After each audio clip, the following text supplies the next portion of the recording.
The sensor alarm began as something small. Not a scream, not a siren, not the kind of emergency tone that made officers drop their cups and run toward sealed doors. It was only a soft ping inside the sensor bay of monitoring station Valor 9. One more sound among 100 quiet machine sounds that filled the room every hour of every day. Navigator Thresh of the Keth hegemony did not look up at first. He was eating his evening meal from a heated tray balanced beside his console, chewing slowly while his eyes moved across routine scan reports. Deep space was never truly silent. It was always sending something back. Dust clouds reflected old signals. Dead satellites coughed ghost pulses into the dark. Comets cracked, shed rocks, and sent the board flashing for no useful reason. Valor 9 was famous for boredom. That was why officers were sent there near the end of their careers, or at the beginning of careers that command did not expect to become important. The station sat near the outer rim of Keth-controlled territory, watching a border that had not mattered in generations. So when the alarm pinged once, Thresh ignored it. Then it pinged again. His hand stopped halfway to his mouth. He set the tray down. The second ping was different. Not louder, not exactly, but longer, more certain. The system was not asking him to check a minor anomaly anymore.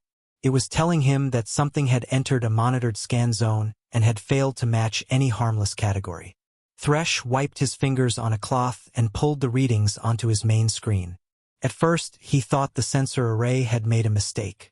The object was far out, almost half a light year from the station, but it was moving under power. Not drifting, not tumbling, not caught in some old gravitational current. It had a drive signature. A thermal bloom spread across the display like a bruise beneath pale skin. Thresh leaned closer. The object was accelerating. Something very large was coming in from deep space. He zoomed out. Then he zoomed out again. The scale adjusted. The numbers changed. His eyes narrowed.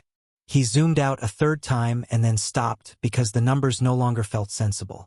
The drive bloom was too wide. The mass estimate was too high. The speed was wrong for an object of that size. Whatever this was, it should not have been able to move like that. Not with any drive system in the Keth database.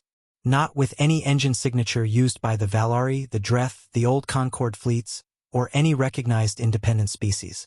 Thresh opened the command channel. "Station Commander," he said. There was a pause. Then a tired voice answered. "I am sleeping." Thresh kept his eyes on the screen. "Commander, come to the sensor bay." Another pause. "Is the station on fire?" "No." "Is something attacking us?" Thresh looked at the numbers again. "I do not know." That got her attention. Commander Yarella arrived 3 minutes later wearing an unfastened duty coat, and the flat yellow stare of someone who had spent 30 years managing a station where nothing important ever happened. She had 12 years left before retirement. She had planned to survive them through routine, discipline, and a careful refusal to become involved in unnecessary drama. She stepped beside Thresh's chair. "What am I looking at?" Thresh brought the readings forward. "Unknown contact. Outer approach vector. 0.4 light-years and closing." Yaela's irritation faded. She read the first line, then the second, then all of them. For a long moment, she said nothing. "Run calibration." "I already did." "Run it again." "I ran it 3 times." "Run it a 4th time." Thresh obeyed. The station's sensor system cycled through its checks. Local array alignment. Deep field comparison. Thermal noise correction. Ghost reflection elimination. Drive signature validation. The final result appeared. No error detected. The contact remained. Yaela's jaw tightened. Classification. Thresh opened the shape analysis program. The computer began working. Usually it took seconds. This time it took nearly a full minute, as if the system itself was uncomfortable with the answer it was about to give. A registry match appeared. Thresh stared at it. He blinked once. Then he read it again. Yaela noticed. "What is it?" Thresh did not answer immediately. His throat felt dry. "The object is a ship," he said. "That much is obvious." "No, Commander. It is a specific ship." Yaela looked at him sharply. Thresh turned the screen toward her. Hull configuration matches an Earth-class military vessel. Yaela's face went still. Earth? Yes, Commander. Humans have no vessels beyond internal patrol limits. This one is not current. The registry line expanded. Thresh read the name 3 times before he trusted his own voice. It is the ISV Iron Grace. The name changed the temperature of the room. Yaela did not move. That is impossible. Yes. The Iron Grace was destroyed. Yes. In the First Contact War. Yes. Yaela leaned closer to the display. The Iron Grace was declared lost 212 years ago. Thresh swallowed. I know. The station seemed quieter now, though nothing had changed. The same consoles hummed. The same lights glowed. The same deep space scan swept across the black. But on the main screen, a dead human warship was coming toward Keth space. And it was not slowing down. Commander Yaela did not believe in ghosts. The Keth hegemony had ruled for centuries because it did not believe in things it could not measure, classify, and control. Every anomaly had an explanation. Every unknown could be reduced to known variables given enough time, enough data, enough discipline. But the object on her screen was testing that belief. The Iron Grace, she said slowly, as if saying it carefully might change the result. Explain. Thresh did not look away from the display. I am trying. He pulled up historical records with one hand while keeping the live sensor feed active with the other. The archive responded immediately. The Iron Grace was not an obscure entry. It was indexed under multiple categories. First Contact War, Human Resistance Case Study, Tactical Anomaly, Command Training Material. Yaela had read it once years ago during advanced command training. She had not expected to ever think about it again. Bring it up, she said. Thresh expanded the archive file. The screen split into 2 views, present and past. On the left, the Iron Grace approached from deep space, alive, accelerating, impossible. On the right, the historical record opened. The Keth hegemony, 400 years old, had expanded across 47 star systems. It had absorbed, outlasted, or erased 17 species. Not out of cruelty, out of efficiency. The process was simple. They found a developing civilization. They demonstrated power. They offered terms. Yield, contribute, be protected. Most species accepted. The ones who did not became examples. Humans said no, Yaela murmured. Thresh nodded. They said no. The record shifted to battle footage. The First Contact Fleet. 43 Keth warships entering human space in formation, clean, precise, overwhelming. The kind of force that ended negotiations before they began. The plan had been standard. Show strength, deliver terms, wait for compliance. But the humans had not waited. They fired first, Thresh said quietly. Yaela remembered that part. Without warning, without protocol. 3 human warships had come out of nowhere, striking the lead Keth cruiser from 3 angles at once.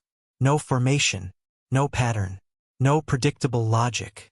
Just speed, just aggression. The Keth commander had been in the middle of a routine briefing when the first impacts hit. The battle lasted 11 hours. The Keth won. Of course they won. 43 ships against 9. But 6 Keth ships were destroyed. Not damaged. Destroyed. That part had changed things. Yaela watched the recording again as it replayed on the side panel. Human ships breaking apart under sustained fire. Human pilots pushing past damage thresholds that should have forced retreat. Human crews continuing to fight when survival probabilities dropped below rational thresholds. They did not stop, she said. Thresh shook his head. No. The final segment of the record played. 3 surviving human ships turned back. Not away. Back. Toward the Keth flagship. Suicide runs, Thresh said. Yaela's eyes narrowed. Correction, she said. Intentional sacrifice operations. Thresh gave a small, humorless breath. Yes, Commander. Only one of the 3 ships made it through. The Iron Grace. Came in with its hull burning, systems failing, alarms screaming. It pushed through point defense fire. It rammed the Keth flagship's engine cluster. The explosion followed. Not a normal explosion. Something else. The recording flickered. Space itself seemed to distort. A fold. A tear. A wound. And then, nothing. No wreckage. No debris. No bodies. The Iron Grace was simply gone. Yuella watched the empty space on the recording. That was the official conclusion, she said. Total loss. Thresh nodded. Yes. The archive closed. The present remained. The Iron Grace, lost for 212 years, was approaching Keth territory at impossible speed. Yaela folded her arms. Alternative explanations. Thresh responded immediately. Sensor error. Rejected. False registry match. Rejected. Human deception. Yaela considered that. A reconstructed hull? Possible, Thresh said. But the mass readings. I see them. The numbers were wrong. The original Iron Grace had been a heavy battlecruiser. This object was 3 times that mass. And still accelerating. Yaela turned slightly, her eyes narrowing at the thermal bloom. The drive signature. Thresh brought it forward. It was not clean. Not like Keth engineering. Not like Valari geometry. It was uneven. Aggressive. Overloaded. Like something pushed beyond safe limits and kept going anyway. Crude, Yaela said. No, Thresh replied. She glanced at him. No, not crude, he said. Unrestricted. That was worse. Yaela was silent for a moment. Then she straightened. Signal high command. Thresh hesitated. Priority level? Yaela did not take her eyes off the screen. Highest. Thresh sent the transmission. Carried everything. Sensor logs. Thermal readings. Mass estimates. Registry match. Historical cross-reference. He attached the image of the ship's outline. Then he waited. The Iron Grace continued its approach. It did not slow. It did not alter course. It was heading inward. Directly inward. Toward the core of Keth-controlled space. Yaela noticed something. Plot its trajectory. Thresh did. A projected line extended across the star map. Through outer monitoring stations. Past patrol routes. Through secured corridors. And then, he stopped. Yaela leaned closer. Continue. Thresh extended the line further. It reached a system marked in blue. A small system. Unimportant by Keth standards. Protected. Human. Yaela felt something cold settle in her chest. It's not wandering, she said. No. It's not drifting. No. It's not lost. Thresh shook his head slowly. No, Commander. They both looked at the line. At the destination. At the place the Iron Grace had been moving toward for over 2 centuries. It's going home, Thresh said. Yaela did not respond immediately. Then she turned toward the communications panel. Send an update to High Command. Thresh looked at her. What update? Yaela's voice was steady now. Clear. Controlled. Tell them this is not an anomaly. She paused. Then added. This is a return. The response from High Command arrived faster than anything Commander Yaela had seen in 12 years. 6 hours. For a monitoring outpost on the edge of nothing, that was the equivalent of an alarm bell ringing at the center of the hegemony. The transmission seal alone was enough to change the atmosphere of the station. Grand Admiral authorization. Top-tier command priority. Yaela opened it without ceremony. The message was short. Do not engage. Monitor only. Await fleet deployment. No questions. No requests for clarification. No acknowledgement of uncertainty. Just orders. Yaela read it twice, then closed the file. They believe us, Thresh said quietly. They believe the data, Yaela corrected. That was how the Keth worked. Belief did not enter into it. Only verified information and calculated response. Thresh glanced at the main display. The Iron Grace was closer now. Close enough that the sensors were beginning to resolve structure instead of just mass and energy. Commander, he said slowly. You need to see this. Yaela stepped beside him. Thresh expanded the visual feed. At first glance, it looked correct. The core structure matched the archive schematics. The spine, the drive section, the general proportions, it was the Iron Grace. But only in the way a skeleton resembles a living body.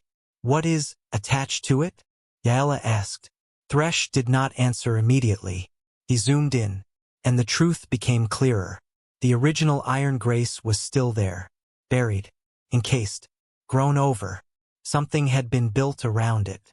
Not repaired, not patched, built.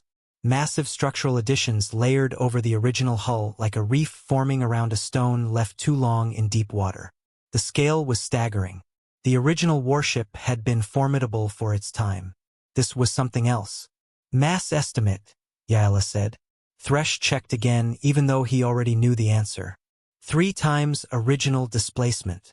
Yaela sat down slowly. The Keth hegemony maintained only 4 command dreadnoughts that exceeded that mass. Only 4. And this was one ship. Weapon systems? She asked. Thresh ran the scan. The results came back in fragments. Multiple external platforms, he said. Dozens. Possibly more. Configuration irregular. Energy signatures? He patched together 3 separate sensor arrays to get a stable reading. When the number stabilized, he stopped breathing for a moment. Commander. Yes. I need you to understand that this reading may be inaccurate. Give it to me anyway. Thresh swallowed. The central spine structure is generating power output equivalent to 3 Keth dreadnoughts firing simultaneously. Yaela did not react at first. Then, that is not possible. No. Your instruments are wrong. They are calibrated. Then they are insufficient. Thresh said nothing, because that was also possible. Whatever the Iron Grace had become, it might be operating beyond the limits of Keth sensor design. Yaela leaned forward again. Outer hull composition. Thresh adjusted the scan. The outermost layer is unknown, he said. Material classification incomplete. Try again. I have. And it does not match any entry in our database. That was worse than impossible. That was new. Yaela exhaled slowly. Docking structures? Thresh highlighted sections along the ship's length. Large bays, he said. Not fighter scale. Larger. How large? Capable of holding independent vessels. Yaela stared. A ship? Carrying ships. Yes. The image sharpened as the Iron Grace passed closer to the station's observation range. Now they could see it. Really see it. It did not look like a warship built in a shipyard. It looked like something that had survived. The outer plating was dark, uneven, assembled from different materials. Panels did not match. Lines were not symmetrical. The construction was functional, not aesthetic. Every piece of it said the same thing. This was built far away from help. Yaela noticed something else. The original hull. Thresh enhanced the image. Underneath the layers of added structure, you could still see it. The Iron Grace. Scarred. Marked. But intact. The scars were strange. Not like battle damage. Battle damage had direction. Impact lines. Entry vectors. These spiraled. Looped. Twisted. As if the ship had existed somewhere that space itself behaved differently. Yaela felt a flicker of unease. Where has it been? She asked, almost to herself. Thresh did not answer. Because there was no answer in any known record. Then, Commander, he said. What? There is writing on the hull. Yaela looked again. Near the bow, painted in stark white against the dark plating, were 3 words. Human script. Thresh zoomed in. He translated automatically. He read them once. Then again. Then he said them out loud. We came back. Silence filled the sensor bay. Yaela stared at the words. For a moment, she felt something she had not felt in years. Not fear. Not exactly. Something adjacent to it. Recognition. This was not an accident, she said quietly. No, Thresh replied. This was not a drift anomaly. No, this was not survival. Thresh shook his head slowly. No, Commander. Yaela straightened. This was intent. The Iron Grace continued forward. Unchanged. Unstoppable. Thresh checked the time. High Command follow-up transmission incoming. Yaela turned. Display it. The second message appeared. Shorter than the first. Colder. Third Fleet mobilized. 200 warships. Intercept before inner systems. Board if possible. Destroy if necessary. Yaela read the final line. No information to be transmitted to protected worlds. Earth must not be informed. She understood that immediately. If humanity learned that the Iron Grace had returned, hope would spread. And hope she knew was dangerous. Thresh glanced at her. They're afraid, he said. Yaela did not answer right away. She watched the ship on the screen. The impossible ship. The returning ship. Then she spoke. Not of the ship, she said. Thresh looked at her. Then of what? Yaela's eyes remained on the words painted across the hull. We came back. Her voice was quiet now. Of what it means. On the bridge of the ISV Iron Grace, Commander Lena Vasquez stood in silence and watched the stars ahead. They were steady, unmoving, familiar in a way that felt almost unreal. She had spent her entire life under a different sky. A sky that did not belong to any map. A sky that had no constellations anyone on Earth would recognize. Now, for the first time, she was looking at the real thing. Contact confirmed, said Hale from the sensor station. Keth monitoring post. Long-range transmission spike detected. They've reported us. I know, Lena said. Her voice was calm. It always was. That was not natural. It was trained. Built over years of command decisions where panic would have killed people. They'll send a fleet, Hale added. Yes. How long? Lena did not answer immediately. She had already done the calculation. She had done it dozens of times before they ever left the fold. 6 to 10 hours for acknowledgement, she said. 1 to 2 days for deployment. Intercept within 5. Hale nodded. That matched his own estimates. He hesitated. Commander, do we adjust course? Lena shook her head. No. The answer came instantly, without doubt, without hesitation. The Iron Grace had not changed course in over 2 centuries. It was not going to start now. Ahead of them, somewhere beyond the layers of Keth-controlled space, was Earth, a small blue planet, a place Lena had never seen, but had known her entire life. She turned slightly, her eyes drifting across the bridge. The crew moved with quiet efficiency. No wasted motion. No unnecessary conversation. They did not look nervous. They did not look afraid. They looked ready, because this moment had been coming for 22 years. Status, Lena said. Drive stable, said Torres from engineering. Output holding at 92%. We can push higher if needed. We won't, Lena replied. Not yet. Understood. Weapons? Shin answered from tactical. All primary systems online. Spine line charging at baseline. Rail platforms active. Aero squadrons prepped. How many ready? All 42. Lena nodded once. 42 pilots. Every one of them born on this ship. Every one of them trained from childhood in narrow corridors and simulated combat zones. They had never flown under an open sky. They had never fought a real war. But they had practiced. Constantly. Relentlessly. Because there had been nothing else to do. Lena turned back to the viewport. For a moment, just a moment, her thoughts drifted. To the stories. To the beginning. To the people who had come before her. Her grandmother had been one of the 41. One of the survivors of the original Iron Grace. One of the people who had watched their ship tear space open and fall into something that should not have existed. A dead pocket. That was what Chief Engineer Mara Oei had called it.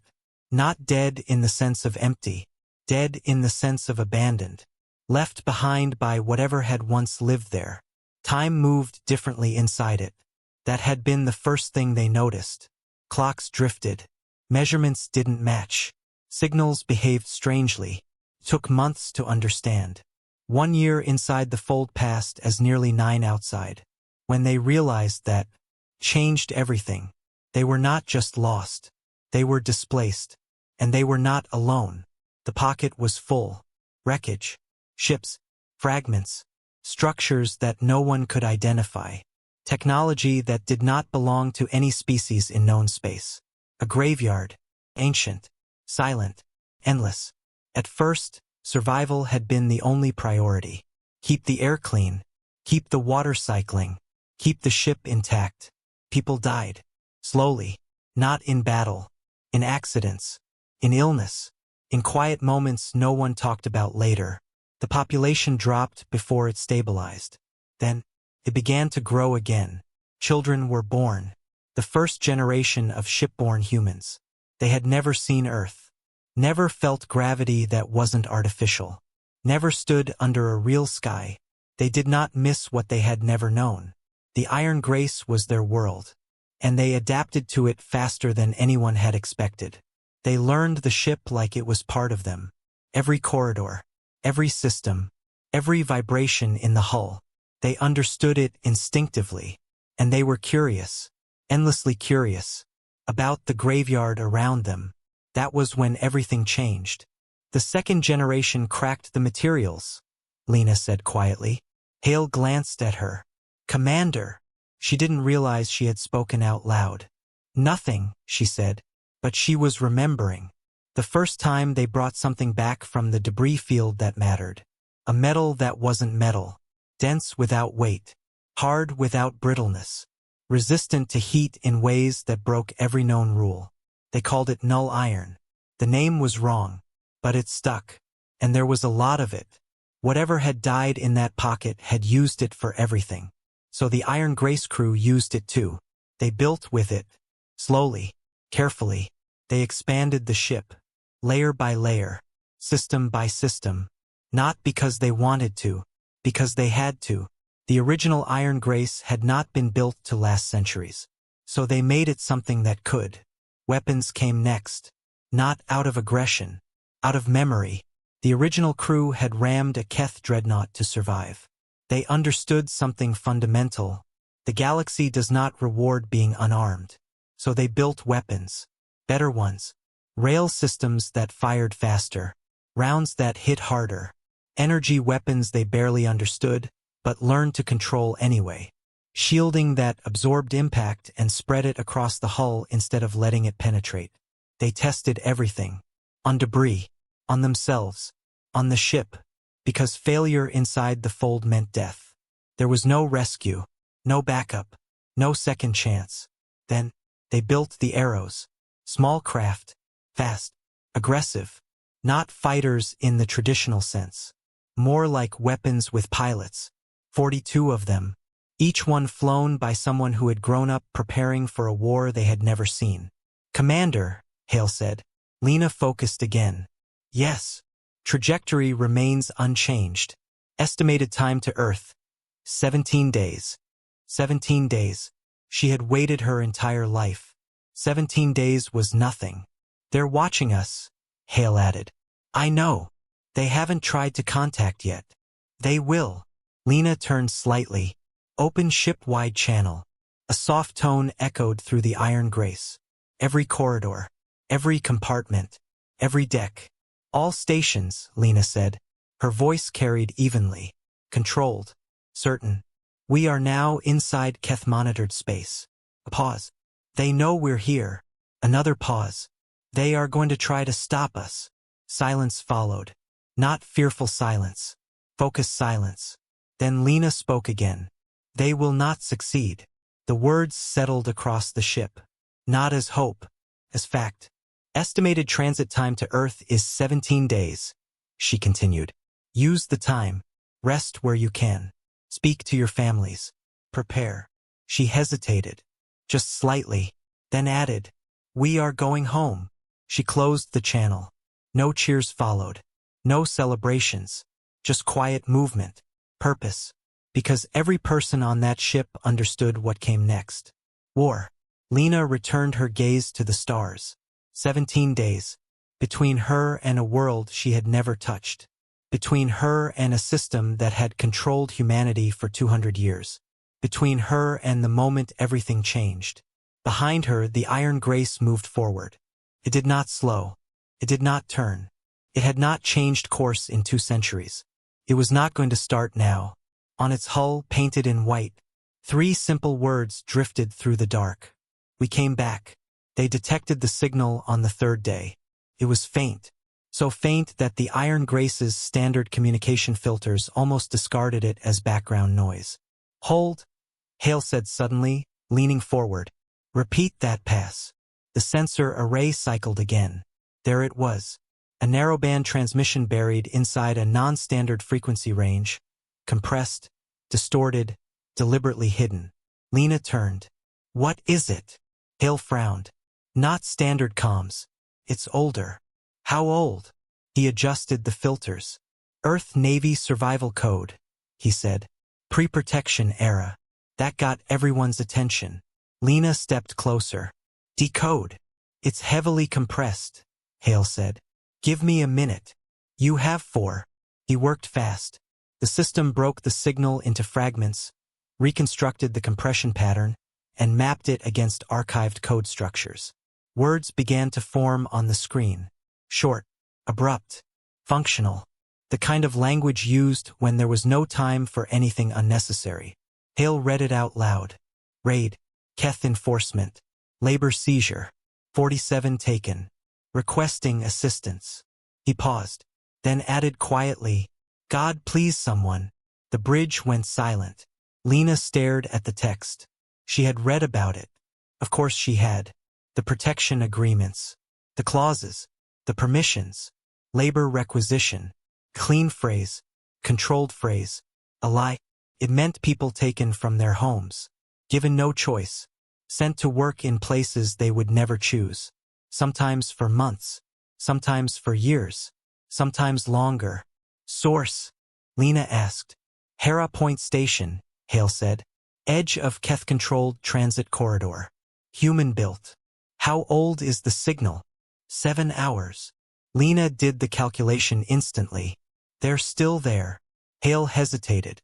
Commander, that station is off our current heading. By how much? 14 degrees. Time cost. 6 hours. Lena picked up the transcript. She read it again. 47 people. Not numbers. People. Alive. Right now.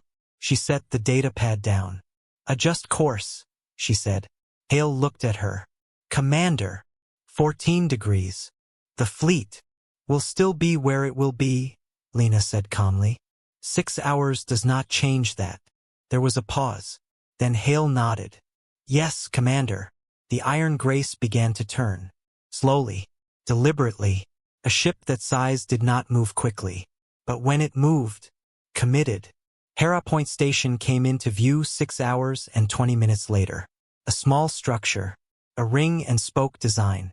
Practical. Functional. Human. 2 Keth enforcement ships were docked to it. Lena saw them immediately. They're still there, Shin said. Yes, Lena replied. She moved to the command console. Open a channel. Channel open. Lena spoke. Her voice was steady, measured, controlled. Keth vessels at Hera Point Station, she said. This is Commander Lena Vasquez of the ISV Iron Grace. There was a pause. No response. Lena continued. You are currently holding 47 human civilians under labor seizure authority. Still nothing. You will release them immediately. Silence. Lena did not raise her voice. You have 10 minutes. Now. A response. This is Keth Enforcement Command. A voice came back. Identify your vessel. Registry records indicate. 10 minutes. Lena repeated. She cut the channel. The bridge was quiet. No one spoke. The timer started. 1 minute passed. 2, 3. The Keth ships remained docked. No visible movement. No further communication. 5 minutes. One of the ships powered up. 6. Docking clamps disengaged. 7. The second ship began to move. 8. Hatch seals on the station opened. At 9 minutes and 40 seconds, 47 human civilians were released. They're clear, Hale said. Lena nodded once. The Keth ships undocked slowly, carefully, deliberately, not retreating, not fleeing. but not making any move that could be interpreted as aggressive. They had seen the Iron Grace, and they had made a decision. Both vessels jumped to FTL within 2 minutes. Gone. Without a word. Hale exhaled. They're going to report everything. Good, Lena said. On Hera Point Station, confusion spread first. Then disbelief. Then something else. Through the station's internal comms. Now quietly linked to the Iron Grace, voices overlapped. What is that? Is that? No, it can't be. That's not possible. A woman's voice rose above the others. What ship is that? She demanded. There was a pause. Then a younger voice answered. Unsteady. That's the Iron Grace. Silence followed. Then, that's impossible. I know. On the Iron Grace, Lena closed the channel.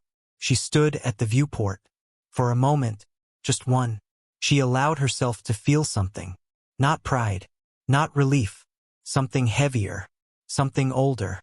The feeling of something impossible becoming real. Then she turned away. Resume original heading, she said. Best speed. The Iron Grace shifted course again. Back toward Earth. Behind them, Hera Point Station remained. 47 people alive who would not have been. 47 witnesses. 47 stories. And stories spread. Always. Ahead of them, the Keth were preparing. The Third Fleet was already moving. 200 warships. Positioning. Calculating. Waiting. Lena returned to her station. How long? She asked. Hale checked. For days to intercept. Lena nodded. Good. She sat down. Opened a physical roster. Paper. Always paper. She ran her finger down the list. Pilot names. Crew names. Every person who had lived their entire life preparing for this moment. She closed it. For days. Between her and the fleet. Between her and the next test. Between her and the proof that everything they had built, everything they had survived, everything they had become, was enough. Outside, the Iron Grace moved through the dark. Steady. Unstoppable. On its hull, the words remained. We came back. The Third Fleet arrived exactly when Lena expected it to. For days later, no delay, no hesitation. Keth warships dropped out of faster-than-light transit in a controlled cascade of light, one after another, each emergence flare burning briefly against the darkness like a slow strobe. 200 ships, arranged with precision, disciplined, professional. Formation lock, Hale said quietly. They're spreading. Lena stepped forward. Display it. The tactical map expanded across the main screen. The Keth fleet formed a wide interception grid across the Iron Grace's projected path. Each ship spaced at exact intervals, overlapping fields of fire, leaving no obvious gap large enough for a vessel of Iron Grace's size to pass through without engagement. It was a net, perfect one. Good positioning, Shin said. Yes, Lena replied. She meant it. This was not arrogance, not carelessness. This was a fleet that knew what it was doing. Command ship, Lena asked. Hale highlighted it. Dreadnought class, Keth Sovereign. Fleet Admiral Soth commanding. Lena nodded slightly. She had read his record. 40 years of service. Multiple fleet engagements. Clean strategic outcomes. Competent. Which made what came next more important. Channel incoming, Hale said. Put it through. The voice that filled the bridge was controlled. Experienced. Certain. This is Fleet Admiral Soth of the Keth Third Fleet. Vessel identifying as ISV Iron Grace. You are in hegemony-controlled space. You have interfered with authorized enforcement operations. You are ordered to reduce speed to 0 and submit to boarding. Pause. Non-compliance will be met with force. You have 5 minutes. Lena listened. Then she nodded once. Open return channel. Open. She spoke calmly. Directly. Admiral Soth, she said. This is Commander Lena Vasquez of the Iron Grace. A slight pause. I appreciate the clarity of your communication. The bridge crew glanced at her. They knew that tone. Measured. Deliberate. This is not a threat, she continued. It is information. Silence followed from the Keth channel. You have 200 ships, Lena said. I have one. By those numbers, you believe this is a controlled engagement with a predictable outcome. She let the words sit. I understand why you believe that. Another pause. Your numbers are wrong. That changed the silence. Lena continued before Soth could respond. Boarding this ship is not possible, she said. Engaging this ship will cost you more than High Command has told you this situation is worth. A slight shift on the Keth channel. Not visible, but felt. So here is my offer, Lena said. She leaned forward slightly. Let us pass. We are returning to Earth. We will not engage further. We are not interested in your territory, your stations, or your authority structures. Her voice did not change. We are going home. Silence. Then, Soth responded. You are in violation of. Lena interrupted. Not sharply, not loudly, but completely. You have the information you need, she said. Use it. She cut the channel. The bridge held still. Hale exhaled slowly. That was enough, Lena said. A beat passed. Then, Soth gave the order. Energy spike, Shin said. All ships powering weapons. Lena nodded once. Here we go. The first volley came all at once. Energy beams, kinetic strikes, missile clusters, layered exactly as Keth doctrine dictated for a high-priority single-target engagement. Saturation, overwhelm, leave no angle unaccounted for. The Iron Grace flew into it. The impact lit the hull in violent flashes. The outer armor absorbed the energy strikes first. Null iron plating heated, glowed, then dimmed. The secondary layer engaged. Energy spread across the surface instead of punching through. Kinetic impacts hit harder. 3 penetrations. Surface damage only. Missiles. Intercepted. The point defense system cycled faster than human reflexes could manage. Automated. Precise. Relentless. Explosions flared around the ship, but none reached the core. Damage? Lena asked. Surface plating compromised in 3 sections, Torres replied. No structural breach. Good. The Iron Grace did not slow. It did not turn. It continued forward. Through the fire.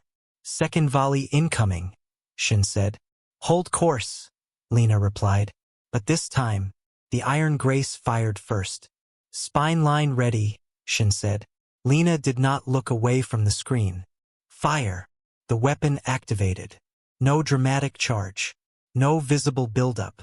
Just a line. A focus beam of energy that did not match any known spectrum in the Keth database. It crossed the distance instantly. It hit the Keth sovereign. For a moment, nothing happened. Then, the forward third of the dreadnought separated cleanly. Not exploded. Not shattered. Separated. As if reality itself had been cut. The front section drifted. The rear continued forward under momentum. Disconnected. Dead. Silence spread across the Keth formation. Not confusion. Recognition. They understood what had just happened. Second volley disrupted, Shin said. Good, Lena replied. Arrows?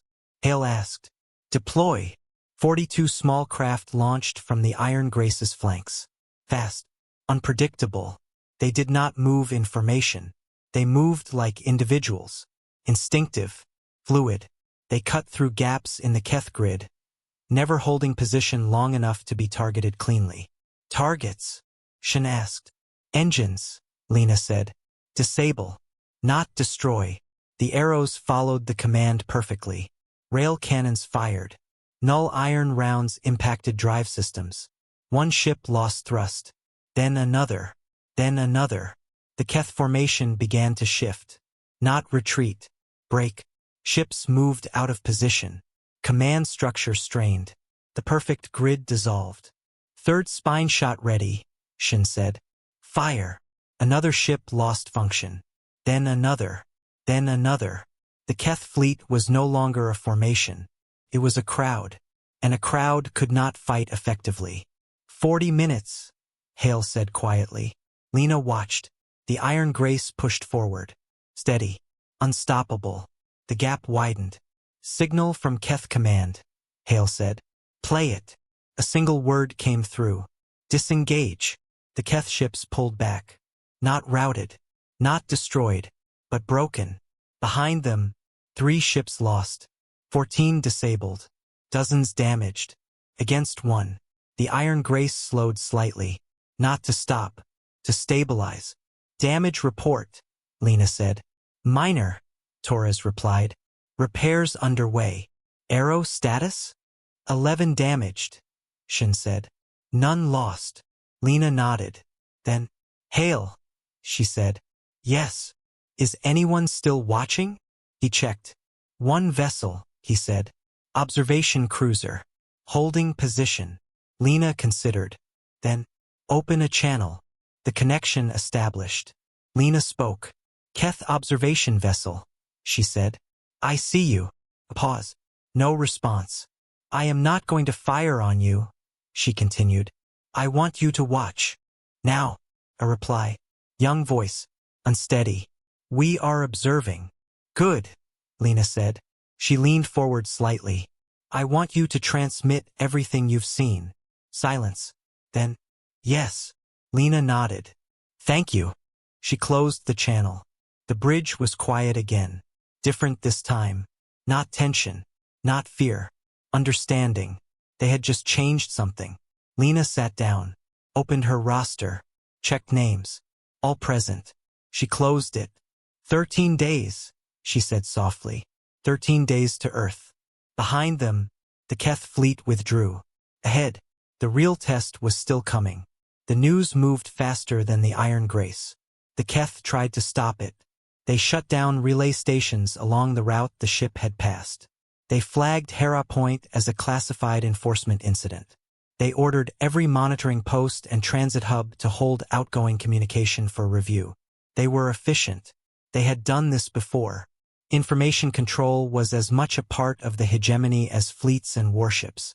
But this was different, because 47 people had been released at Hera Point. 47 witnesses. And witnesses talked. The station crew had seen the ship. The enforcement crews had seen it. Command officers spoke to other command officers. Someone spoke to someone outside the chain. Someone owed someone a favor. A message slipped through. Then another. And another. Because information wanted to move. And people wanted to share things that mattered. Took 6 days. 6 days for the story to reach Earth. Not through official channels. Through whispers. Fragments. Unverified reports that repeated the same impossible detail. The Iron Grace has come back. Earth, in the 215th year of Keth protection, did not look broken. From orbit it was still blue. Still green. Still alive. Cities spread across continents. Lights burned through the night. Oceans moved as they always had. Life continued. The Keth did not interfere with that. They did not need to. They controlled what mattered. The shipyards that had once built warships like the Iron Grace now produced only commercial vessels. The military academies trained internal security forces. Nothing more. Deep space communication arrays no longer reached outward. They were turned inward, because reaching out had been classified as a strategic concern. Humans had adapted. They paid tribute. They met quotas. They avoided large gestures. They survived. From the outside it looked like compliance. From the inside, it was something else. Coiled. Waiting. When the news arrived, something happened. Not organized. Not planned. Not commanded. People stepped outside. They stood in streets. They looked up. No riots. No speeches. No banners. Just silence. And eyes on the sky. Waiting. In orbit above Earth. 8 Keth warships maintained the standard garrison. For patrol cruisers. 2 heavy destroyers. 1 administrative command vessel. 1 communications relay. Enough to maintain control. Not enough to look like occupation. Commander Ta of the garrison flagship Hegemony's Grace received the report at the same time the rumors reached his intelligence officers. He read both. Side by side. 3rd Fleet Engagement Report. And unverified civilian transmission logs. He understood the problem immediately. If the Iron Grace reached Earth orbit, everything changed. Not militarily, symbolically, the image of that ship above Earth. That would spread. That would not be contained. That would not be undone. He opened a channel. Requesting reinforcement, he said. The response came quickly. Nearest fleet 9 days out. Ta stared at the number. 9 days. He checked the projection. The Iron Grace would arrive in 7. That left him with one option. He gave the order.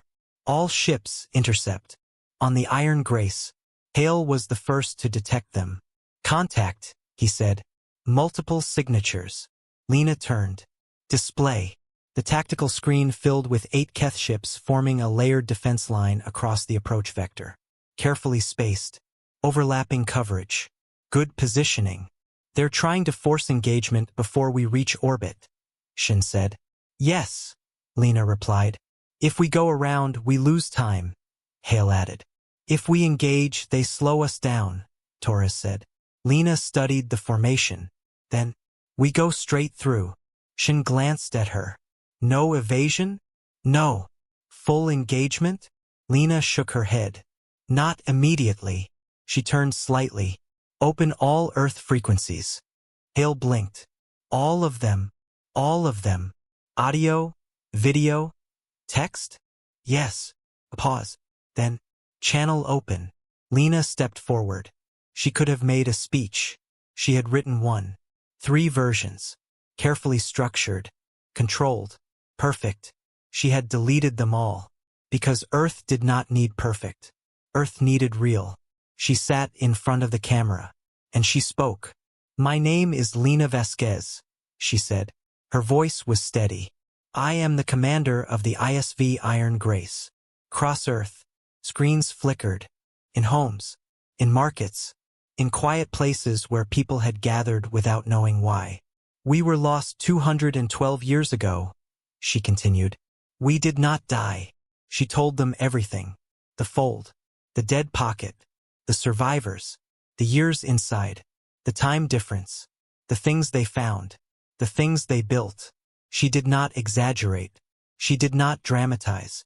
She did not need to. We are coming home, she said. A pause. The Keth garrison will attempt to stop us. Another pause. I will deal with that. She looked directly into the camera. 200 years ago, this ship bought you time. Her voice softened slightly. I don't know what you did with it. A beat. Maybe you survived. Another. Maybe you adapted. Then, her voice steadied again. But we are not comfortable anymore. Silence. You don't have to be either. She ended the broadcast. On Earth, a woman named Sol Reyes stood in a crowded market. The screen above her showed the Iron Grace. Dark. Massive. Moving with a weight that felt inevitable. She had heard the story as a child. From her grandfather. From his mother. A legend. Something that had probably grown larger with time. Something that had probably never been exactly true. But this was real. And it was bigger than the story. Around her, the market was silent. No bargaining. No noise. Just people watching. Above, 8 Keth warships held position. And beyond them, the Iron Grace came on. Range? Lena asked. 7,000 kilometers, Shin replied. They'll fire. Yes. Lena nodded once. Hold course. The first shots came. The garrison hit the Iron Grace with everything they had. Energy beams struck. Missiles detonated. Kinetic rounds impacted. The ship absorbed it. Like weather, the hull heated. The shields dispersed. The point defense system cleared incoming threats with mechanical precision. Return fire, Lena said. Rail systems activated. Energy weapons followed. Target engines, she added. The first cruiser lost propulsion. Then another. Then another. The destroyers repositioned. Coordinated strike on the drive section. Correct tactic. Incorrect result. The Iron Grace's drive was reinforced beyond expectation. The attack failed. Arrows? Shin asked. Deploy 12, Lena said. Only 12. That's enough. The The smaller craft launched. Fast, precise, controlled. Within minutes, the remaining cruisers lost engine function. The destroyers hesitated. Then, they powered down weapons. Not surrender, but a signal. Clear. Recognizable. Weapons down, Hale said. Lena watched, then nodded. Acknowledge, she said. Do not target. The Iron Grace passed through the formation. Below, Earth filled the viewport. Blue, white, alive. Lena stood still. Behind her, the bridge broke, not in panic. In emotion. Someone laughed. Someone cried. Someone covered their face. Lena did neither. She held steady. But inside, something shifted. Tide returning. After a very long absence. She opened the ship-wide channel. We are in Earth orbit, she said. A pause. Then, we are home. The response filled the ship. Not a cheer. Something bigger. Something deeper. The sound of 4,000 people seeing their home for the first time. Lena let it continue. Then, now, she said quietly, let's get to work. High Command's reinforcement fleet appeared on long-range scan 9 days later. Not gradually. Not in fragments. All at once. Contact, Hale said, his voice quieter than usual. Multiple signatures. No, correction, thousands. Display, Lena said. The main screen filled.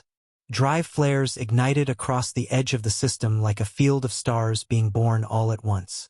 3,000 warships. Arriving in perfect coordination. A force the size of which had not been assembled since the first contact war. For a moment, no one on the bridge spoke. Then Shin exhaled. That's everything. Yes, Lena said. It was everything. Not a patrol force. Not a response fleet. This was the full weight of the Keth hegemony. If they chose to fight, they would not be holding back. On Earth, preparations had already begun. The 9 days between the Iron Grace's arrival and the fleet's appearance had not been wasted. They had been used. Every hour, every minute. Below the Iron Grace, Earth moved with quiet urgency. Not panic. Not chaos. Coordination. Purpose. The kind of movement that only came from something planned long before it was needed. Lena had not expected that. She had expected resistance. Some hidden capability. But not this. Not this level of readiness. She had been wrong. Admiral Senna Park stood in a command facility carved into a mountain range that had once been called Norway. The room around her was filled with systems that had been built piece by piece over decades. Carefully, quietly, legally, technically within the boundaries of the protection agreement. Practically, something else. Ground systems at 60%. An engineer reported. Push it to 80, Park said. We risk. I am aware of the risks. The engineer nodded and returned to his console. Park turned back to her display. Above, the Iron Grace held orbit. Scarred. Massive. Unmistakable. She allowed herself a brief moment of satisfaction. 30 years. 30 years of preparation. Waiting for a reason. Now, she had one. On the Iron Grace, Lena stood in the observation deck as a shuttle approached. She had expected officials, delegations, structured meetings. Instead, the hatch opened, and a single person stepped out. Admiral Senna Park, 81 years old. No staff, no security, just presence. She looked around slowly, taking it in, matching reality against imagination. Then she looked at Lena. You're younger than I expected, Park said. You're older than I expected, Lena replied. Park smiled. A sharp, brief expression. I've been running numbers for 30 years, she said. Waiting for this. Lena gestured. Tell me what we have. Park did not hesitate. The protection agreement forbids warships, she said. It does not forbid industrial equipment. Lena listened. Mining vessels, Park continued. Cargo haulers. Construction platforms. Survey ships. She stepped closer. None of them are warships. A pause. Until you decide they are. Lena's eyes narrowed slightly. How many? 43 heavy industrial ships in orbit. Park said. All reinforced. All armed within legal limits. Platforms. 3 orbital facilities, Park said. Classified as construction arrays. Another pause. They are not construction arrays. Lena nodded once. Ground systems. Park's expression shifted. 3 primary installations, she said. 2 mountain-based. 1 ocean trench. What do they do? Park met her eyes. They changed the equation. Lena understood. How long to activate? 24 hours for full readiness, Park said. Orbital assets are already online. Lena looked back at the approaching fleet on the display. 3,000 ships, she said. Yes. We can't destroy that. No, Park agreed. A beat passed. Do we need to? Park shook her head. No. She stepped closer. We don't have to win, she said. We have to make winning too expensive. Lena considered that, then nodded. That's the same conclusion I reached. Park smiled faintly. Of course it is. On the 5th day, Lena sent a transmission. Not to the fleet. To its commander. Grand Admiral, she said. This is Commander Vasquez. She kept her tone neutral. Professional. I know what you're bringing, she said. I want you to know what you're coming into. She listed it. The Iron Grace. The platforms. The industrial fleet. The ground systems. She did not exaggerate. She did not threaten. She simply stated. You have 3,000 ships, she said. That is enough to win. A pause. If winning means destroying everything. Another. But it is not enough to do that without cost. She leaned slightly forward. A lot of cost. Silence followed. The question you need to ask, she said, is whether Earth is worth that cost. She held the camera. We will not negotiate our freedom, she said. We will not accept terms. A beat. We are asking to be left alone. She paused one final time. Think about what we built in 22 years with nothing. Her voice did not change. Now think about what we will build in 200. She ended the transmission. The Keth fleet arrived at engagement range. And stopped. 3,000 ships. Holding position. No weapons fire. No communication. Just waiting. 11 minutes passed. On Earth, systems reached full readiness. In orbit, ships aligned. On the Iron Grace, every station reported ready. Then, the transmission came. Commander Vasquez, a voice said. Calm, measured, experienced. Lena recognized it. Grand Admiral Seth Soren. I have reviewed the engagement reports, he said. And your message. A pause. I have been in communication with High Command. Another pause. Then, I am authorized to offer a preliminary ceasefire. The bridge remained still. Terms? Lena asked. Negotiations, Soren said. Status of Earth to be discussed. And no expansion of conflict during negotiation. Lena considered. Conditions, Soren added. State them. The Iron Grace remains in orbit, he said. No further armament expansion. No communication with other protected worlds. Lena almost smiled. They were afraid. Not of war. Of spread. She answered. Accepted, she said. A pause. On one condition. Silence. All labor seizures cease, she said. Immediately. Permanently. A longer pause. Then, accepted. And your fleet withdraws beyond system boundary. Silence again. Longer. Then, agreed. Lena looked at the display. The fleet, 3,000 ships, began to turn. Slowly. Deliberately. Away. The bridge remained silent. Because everyone understood what had just happened. Not victory. Not yet. But change. Real. Permanent. Above Earth. The Iron Grace held position. Watching. Waiting.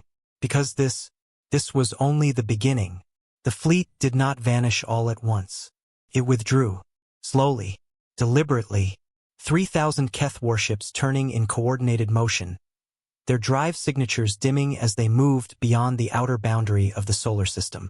No disorder. No panic. No sign of weakness. From a distance, it still looked like control. But everyone who understood the numbers knew the truth. They had turned away. On the bridge of the Iron Grace, no one spoke for a long time. Not because they didn't know what to say.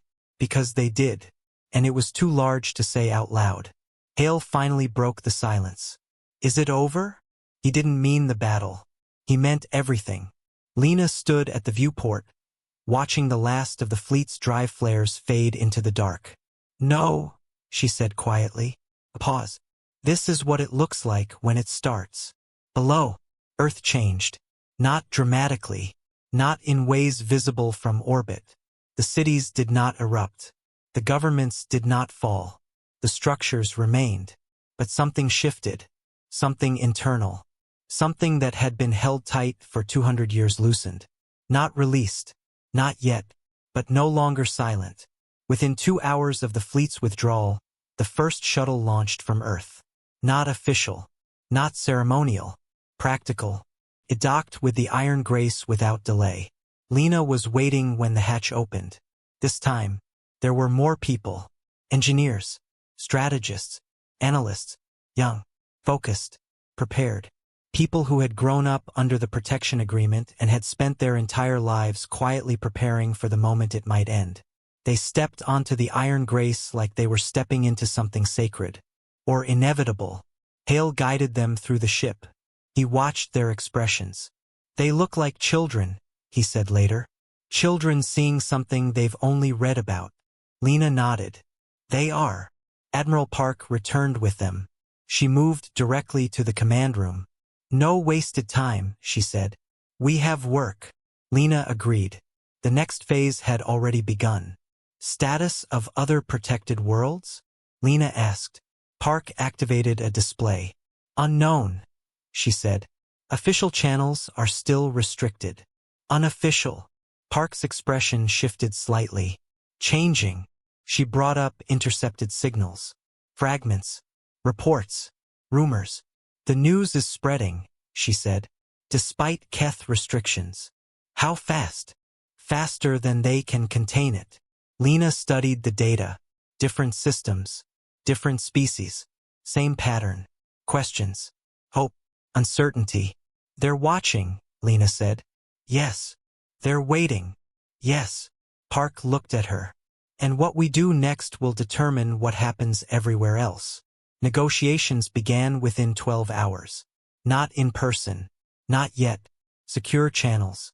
Structured exchanges. Terms. Conditions. Definitions. The Keth were precise. Careful. Measured. They did not rush. They did not concede easily. But they did not return to force. Because they understood something had changed.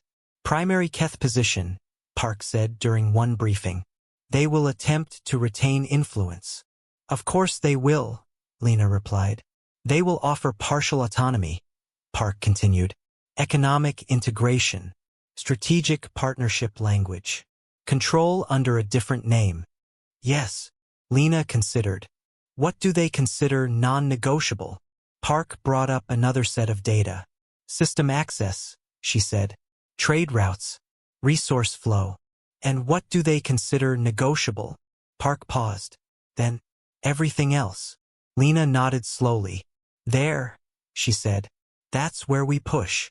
On the surface, life continued. But not as before. People talked. Quietly. Carefully. But openly. For the first time in generations. They talked about the future. Not survival. Not compliance. Future. Sol Reyes stood in the same place she had been 9 days earlier. The same street. The same sky. But everything felt different. Above her, the Iron Grace was still there. Visible. Unmistakable. No longer a rumor. No longer a story. Real. She watched as another shuttle descended. More people. More movement. More change. She did not fully understand the negotiations. The strategies. The numbers. But she understood one thing. They had not been saved. They had been given a chance. And that was more dangerous. Because a chance meant responsibility. On the Iron Grace, Lena stood alone for a moment in the observation deck. Earth filled the view. Blue. Alive. Home. She allowed herself one breath. Just one. Then she turned back. There was too much to do. Negotiations would take time. Pressure would build. The Keth would test limits. Push boundaries. Look for weaknesses. And she would not give them one. "Commander," Hale said from the doorway. "Yes." "Negotiation channel ready." Lena nodded. "I'm coming." She took one last look at Earth, then walked back to the bridge. Because Phase 1 had ended. Survival. Return. Arrival. Now, Phase 2 had begun. Endurance. Pressure. Position. And the long, quiet work of making sure that what they had taken back, they never lost again. The first day after the fleet withdrew felt unreal. Not quiet. Not calm. Suspended. Like the moment after a storm when the air still holds the memory of thunder. And nothing has quite settled yet. On the bridge of the Iron Grace, operations continued without pause. Data flowed. Channels opened and closed. Teams moved between stations. But underneath it all, there was a different kind of awareness. Something had shifted. Permanently. Lena stood at the viewport. Earth below. The outer system ahead. The place where 3,000 warships had turned away. Hale stepped beside her. "They're holding position beyond the boundary," he said. "No forward movement." "They will," Lena replied. "Eventually." "Yes." A pause. "Do you think they'll come back with force?" Hale asked. Lena didn't answer immediately. She watched the stars. "They don't need to," she said finally. "Not yet." Hale frowned slightly. "Then what?" "Pressure," Lena said. "Negotiation pressure. Economic pressure. Political pressure." She turned slightly. "They'll try to win without fighting." Hale nodded slowly. "And if that doesn't work?" Lena's voice was calm. "Then they'll reconsider fighting." In the command center beneath the mountain, Admiral Park reviewed the same data. Different screens. Same conclusion. "They're not done," one of her analysts said. "No," Park replied. "They're adapting." She leaned forward slightly. "And so are we." Negotiations stretched. Hours became days. Days began to form patterns. The Keth proposed structured autonomy. Earth rejected conditional dependence. The Keth adjusted language. Earth adjusted demands. Back and forth. Measured. Controlled. But underneath, both sides understood the truth. This was not a conversation. This was positioning. "Status of other protected worlds?" Lena asked during one session. Park brought up the latest intercepts. "More signals," she said. "More questions." She expanded the data. Species from different systems. Different languages. Different histories. All asking the same thing in different ways. "Is it possible?" Lena studied the screen. "They're watching us," she said. "Yes." "They're calculating." "Yes." Park looked at her. "If we fail, they won't try," Lena finished. "And if we succeed, they will." On Earth, change became visible. Not explosive. Not chaotic. Subtle. Workers moved with purpose. Engineers coordinated with orbital teams. Systems that had been dormant for decades were now fully active. Not hidden anymore. Not waiting. Operating. Sol Reyes watched it all. From the street. From the market. From the same place where she had first seen the broadcast. She didn't understand the full picture. But she understood enough. For the first time in her life, people were not just surviving. They were preparing. On the Iron Grace, life shifted. Not to normal. There was no normal for a ship that had spent 22 years in a dead pocket of space. But there was rhythm. Crew rotations adjusted. Shore leave cycles began. For the first time, shipborne humans stepped onto Earth. Carefully. Quietly. As if afraid the ground might disappear under them. One of them, a young pilot, stepped down from the shuttle ramp. Paused. Looked around. Then crouched. Placed her hand flat against the ground. No one had told her to do that. No one had planned it. It was instinct. Across the landing zone, people watched. No one spoke. because they understood what it meant. Back in orbit, Lena reviewed reports, crew readiness, system integrity, negotiation updates, everything aligned. For now, she set the data aside, opened her physical roster. Paper, always paper. She ran her finger down the names. Every person, every life, every story. They had made it here. That had not been guaranteed. That had never been guaranteed. She closed the roster. Commander, Hale said. Yes. Negotiation channel requesting update. Put it through. The voice on the other end was steady, controlled. Keth, we are prepared to formalize the initial framework, it said. Lena listened. State it. Cessation of labor requisition. Recognition of Earth governance autonomy. Mutual non-aggression parameters. A pause. Continued discussion of trade integration. Lena considered. Accepted as a starting framework, she said. Not victory. Not yet. But movement. After the channel closed, silence returned. Not empty. Full. Hale looked at her. Is this it? He asked. Lena shook her head slightly. No. A pause. This is what it looks like when something begins. She stood. Walked back to the viewport. Earth below. The fleet beyond. The galaxy ahead. 200 years ago, the Iron Grace had been a single ship. Outnumbered. Outmatched. Destroyed. But not finished. Now, it was something else. A symbol. Proof. A warning. A beginning.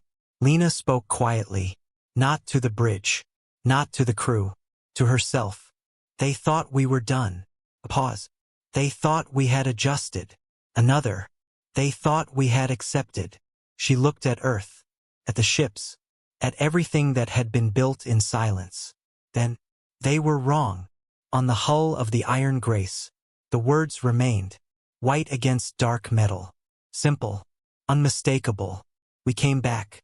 And this time, they were not leaving.